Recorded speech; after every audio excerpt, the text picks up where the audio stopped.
तो पशु योनि में कौन जाएगा? देखो, जो रात के 11 बजे के बाद 3 बजे के बीच में भोजन करता है, ये निशाचर है। निशा माने रात, चर माने विचरने वाली।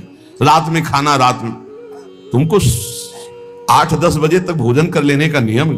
11 आखिरी है, 11 के बाद भोजन में बिल्कुल नहीं होना चाहिए। ये रात नहीं है ऐसे कि तुम्हारा जब मना है तब भोजन। 11 से लेकर 3 बजे के बीच में बिल्कुल नहीं। शांति से भजन करो, सो जाओ, उपद्रव मत करो। अब सीटियां बज रही हैं 12 बजे, चलो होटल में चलते 12 बजे खाने, ऐसे लोग जाते हैं। पशु योनि निश्चित। अपवित्र भोजन, दुर्गंध युक्त भोजन, अभक्ष भोजन, इनको पाने में जो आनंद मानता, रात के 11 से 3 के बीच में भोजन, जो रात में आहार ऐसा करता है उसको पशु योनि मिलती है।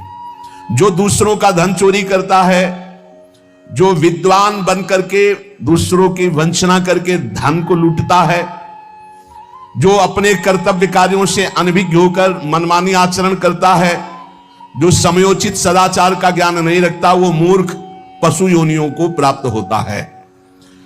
जो हिंसक स्वभाव का है, जो अपने परिवार वालों को पीटता है, गाली गलौज, थोड़ी सी संपत्ति के लिए मारपीट, ऐसी लड़ाई झगड़ा, कलहप्रिय, कायर,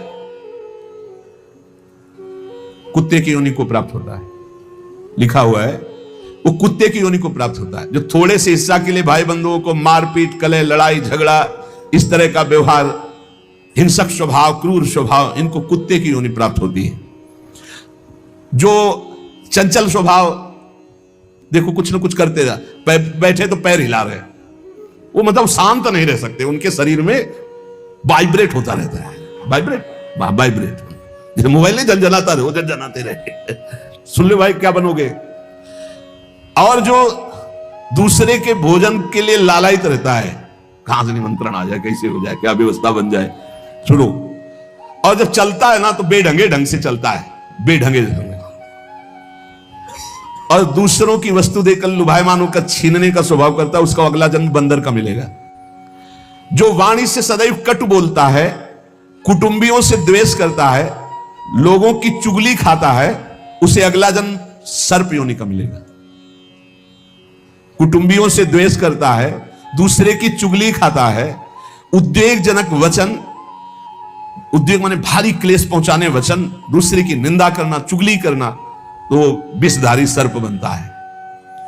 जो शरीर से बलवान दीन जनों के ऊपर आक्रमण करके खूब पिटाई मार करना, माता पिता को मारना, ऐसे गरीब जनों को, दीन जनों को मारना, निर्लज और मांस भक्षण करने वाला, उसको अगले जन्म में क्रूर मांस भक्षी, जैसे हाइना, सिंह, सियार, ऐसी योनियों को दिया जाता है।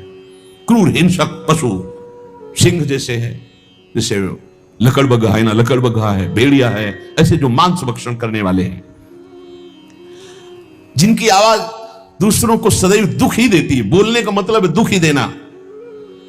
जो दूसरे को, अब जैसे जा रहे हैं, जंजीर खींचा, वैसे ऐसे वो गिर गए, उनके अंग भंग हो रहे, वो समझ रहे 30-40 हजार की सोने की चैन खींच ली तो हम ब्रह्मा बन जाएंगे। देखो उनको क्या बनना पड़ेगा। जो दूसरों को भय प्रदान करते हैं, दूसरों की संपत्ति छीन लेते हैं, ऐसे लोग अजगर योनि को प्राप्त होते। भूखे मरो जब कभी अवसर मिल जाए तब। ऐसे ये जो दूरदृष्टि न रख के वर्तमान दृष्टि रख करके केवल भोग के लिए दूसरे के दुख का कारण बनते हैं, केवल उनके चिंतन यही चलता रहे, कहां से क्या खा लूं, कहां से क्या उठा लूं, कहां से क्या, बोले हाथी की योनि को प्राप्त होते हैं, वो पशु हाथी योनि को। इस तरह से 83,99,999 योनियां हैं। जो भजन नहीं करते, भगवत विमुख हैं, उनको सब क्रमशः ये प्राप्त होती है। उपासक को चाहिए कि कम से कम इतना तो कर ले कि अगला जन्म मनुष्य का हो जाए, फिर भजन करे अगर कोई कमी रह गई हुई।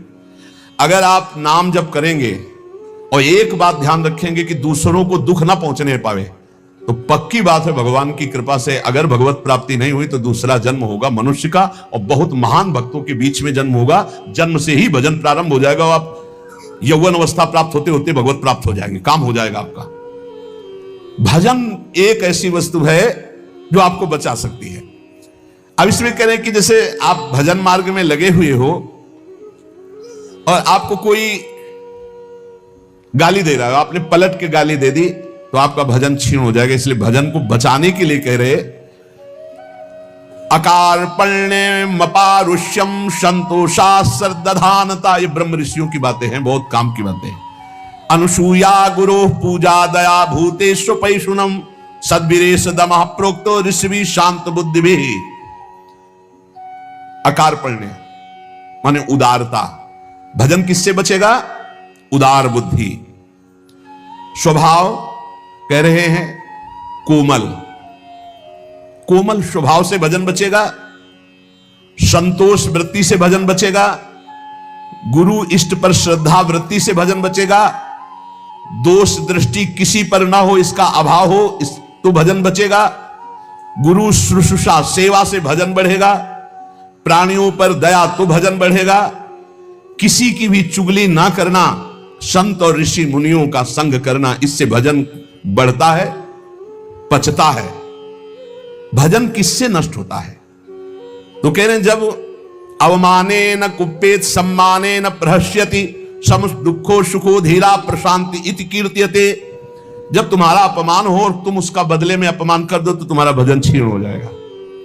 और यदि अवमाने न कुप्पेत, अगर तुम्हारा अपमान हो रहा, तुमने क्रोध नहीं किया, तुम्हारा सम्मान हुआ, तुमने सम्मान स्वीकार नहीं किया, बचना भाई, इससे बचना, ये अगला जन्म नहीं होने देंगे। अगर ऐसा उदारता, कोमल स्वभाव, संतोष, श्रद्धा, दोष दृष्टि का अभाव, गुरु सेवा, प्राणियों पर दया, चुगली ना करना, निश्चित निश्चित अगला जन्म नहीं होगा। आप अपने भजन को बचाएं। जब कोई आपका अपमान कर रहा हो तो आप उसके बदले में उसका अपमान ना करें। यदि आपको क्रोध आ गया अपमान करने पर तो आपका भजन का फल क्षीण हो जाएगा। यदि सम्मान हुआ, आप आनंदित हो गए कि हमारा बड़ा सम्मान हो, तो आपका भजन क्षीण हो जाएगा। इसीलिए श्रीपाद भी कह रहे हैं, सम्मानम कलयाति घोर गर्लम नीचापमानम सुधा श्री राधा मुरली धरो भज सके वृंदावन मात्यज। जब कोई सम्मान करे तो उसे भारी विष के समान समझो। सम्मानम कलयाति घोर गर्लम, जैसे बढ़िया खीर मिल रही हो, कान में कोई आके कह दे विष पड़ा है तो आप नहीं खाओगे, ऐसे ये सम्मान प्रणाम नमस्कार वाहवाही ये तुम्हारे भजन के नाश करने के लिए है, ये विष है, इसे मत पीना, स्वीकार मत करो। विश्व नमन करे करने दो, तुम स्वीकार मत करो, तुम हर्षित मत हो। और जब अपमान हो तो उसका अपमान करने वाले का कभी अपमान न करना। धीर पुरुष, प्रशांत पुरुष अपने भजन को ऐसे बचा ले जाता है। जैसे कोई अपमान कर रहा है, बहुत बड़ा अमृत है, सच्ची मानिए। जिसका अपमान हो रहा है वो साधु पुरुष जब अपमान सह जाता है तो उसका भजन बढ़ता है, वो सुख से भगवान में शयन करता है। और जब अपमान हुआ और अपमान दूसरे का कर देता है तो उसका भजन क्षीण हो जाता है, वो अशांत होकर के फिर जगत में शयन करता है। अपमान करने वाला जब कोई सामने से अपमान सह जाता है तो उसका सहन करना उसके नाश का कारण बन जाता है। अपमान करने वाले का निश्चित नाश हो जाता है जब उस सामने वाला बोले ना, केवल चुप रहे। ये बड़ी बात है, पर बहुत कठिन है। उस समय जब कोई अपमान कर रहा है, निंदा कर रहा है, आप शांत हैं, इसका मतलब आपके ऊपर गुरु कृपा है और आप अपने भजन को पहचानते हैं, भजन बचाना चाहते हैं। अपमानित होने पर चाहिए कि अपमान करने वाले की ना बुराई सुने ना बुराई करे। जैसे कोई आकर बहुत नीच आदमी आपको गाली दे रहा था, कान में अंगुली डालो, नहीं भाई वो नीच नहीं, भगवान उसके अंदर बैठकर मेरी परीक्षा ले रहे थे, मुझे पुष्ट कर रहे थे, वो नीच कैसे हो सकता है? अपने भजन पर दृष्टि रखे, ना उसकी निंदा करे, ना उसकी निंदा सुने, ना उसका बुरा चाहे।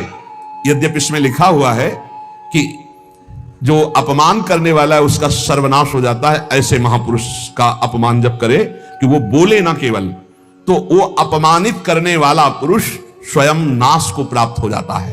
ये बड़ी बात है। कह रहे तिष्ठेद औमंता विनश्यति। अगर वो अपमान जिसका कर रहा है वो महात्मा भजन करने वाला शांत है, कुछ नहीं बोल रहा है, वो तो सुख से शयन करेगा परमात्मा में और उसका भजन सुरक्षित बच गया और जो भी कलमश हुआ होगा वो भस्म हो गया। लेकिन अपमान करने वाला बोले विनश्यति, उसका नाश पक्का हो जाएगा। अपमानित होने पर साधक को चाहिए कि कभी अपमान करने वाले की ना बुराई सुने और ना बुराई करे, उसका भजन बच जाएगा, भगवान की कृपा हो जाएगी। अमृतस्यैव तृप्येत अपमानस्य योगवित् विषवच्च जुगुप्सेत सम्मानस्य सदा द्विजः। साधक को चाहिए कि अपमान को अमृत के समान पान कर ले, नीचापमानम सुधा। देखो साधक, अपमान को अमृत के समान, जब कोई अपमान कर रहा हो तो ऐसे खुश होना चाहिए, काम बन गया। भगवत प्राप्ति में जो बाधक भाव है, इसके अपमान करने से भस्म हो जाएंगे, भगवान हम पर प्रसन्न होंगे। मौन, कभी उसकी तरफ रुद्र दृष्टि से भी न देखो, अपमान करने, ये भागवती के लक्षण है।